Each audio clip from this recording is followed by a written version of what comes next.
ਤੈਨੂੰ ਭਾ ਜਾਵਾਂ, ਮੈਨੂੰ ਇਹੋ ਜਿਹਾ ਜੀਣ ਦਾ ਢੰਗ ਦੇ ਜਿਹੜੀ ਤੇਰੀ ਯਾਦ ਚ ਮੈਨੂੰ ਤੜਪਾਵੇ, ਦਿਲ ਨੂੰ ਪੁਰ ਦਰਦ ਉਮੰਗ ਦੇ।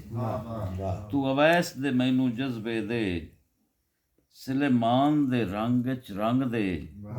ਜਿੱਦਾਂ ਸੰਗ ਮੈਨੂੰ ਤੇਰਾ ਸੰਗ ਬਖਸ਼ੇ, ਰੱਬਾ ਉਸ ਇਨਸਾਨ ਦਾ ਸੰਗ ਦੇ। ਵਾਹ ਵਾਹ ਵਾਹ ਵਾਹ ਵਾਹ ਵਾਹ। ਅਸਲ ਹੈ ਰੌਲਾ ਸਾਜੇ। ਇੱਕ ਫੁੱਲ ਦੀ ਲਾਸ਼ ਤੇ ਕਲੀਆਂ ਦਾ ਡਿੱਠਾ ਹਲਕਾ ਇੱਕ ਬੇਜ਼ਾਰੇ। ਹਾਏ ਹਾਏ ਹਾਏ। ਤੇ ਲੈ ਸਿਸਕੀਆਂ ਪਿੱਟ ਕੇ ਆਦੀਆਂ ਹਨ, ਸਾਡੀ ਕਿਤੇ ਗਈ ਮਸਤ ਬਹਾਰੇ। ਵਾਹ। ਤੇ ਤਿਤਲੀ ਦਾ ਰਕਸ ਤੇ ਸ਼ਾਖ ਤੇ ਝੂਮਣ, ਛੜੇ ਵੇਖੇ ਦੇ ਦੋ ਚਾਰੇ। ਮੋੜ ਆਜ਼ਮ ਹੱਸਣ ਦੀ ਹਸਰਤ ਰਹੀ, ਛੱਡੀ ਰੋਂਦਿਆਂ ਉਮਰ ਗੁਜ਼ਾਰ। ਵਾਹ ਵਾਹ ਵਾਹ ਵਾਹ ਵਾਹ ਵਾਹ ਵਾਹ।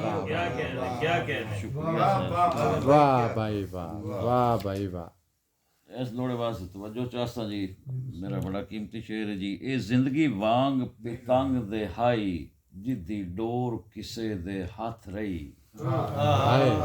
ਤੇ ਜਿਹੜੀ ਗੁਜ਼ਰੀ ਤੁਣਕਾਂ ਝਲਦਿਆਂ ਗੁਜ਼ਰੀ, ਨਾਲੇ ਨਾਲ ਕਜ਼ਾ ਦੀ ਸਾਥ ਰਹੀ। ਮੂੰਹ ਜ਼ੋਰ ਹਵਾ ਕਮਜ਼ੋਰ ਕਮਾਣਾ, ਸਦਾ ਆਜ਼ਮ ਭੰਨਣ ਨੂੰ ਤੱਥ ਰਹੀ। ਕੇ ਮਰਜ਼ੀ ਦੀ ਪਰਵਾਜ਼ ਕਰਿੰਦੀ, ਆਉਂਦੇ ਸਾਹ ਤਾਈਂ ਨੱਕ ਚ ਨੱਥ ਰਹੀ।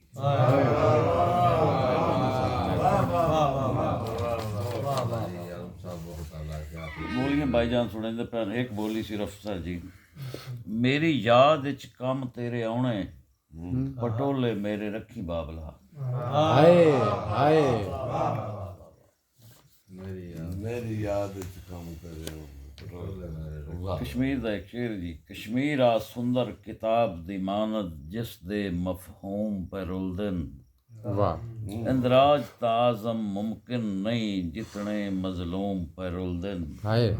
बिन कफन दफन अखी अपनी तकियाए, शोधे मरहूम पर उलझन। इन हाथ बन मावां आदियां वदियां, साडे आओ मासूम पर उलझन। इजाज़त जनाब। भाजी कोई चीज़ हो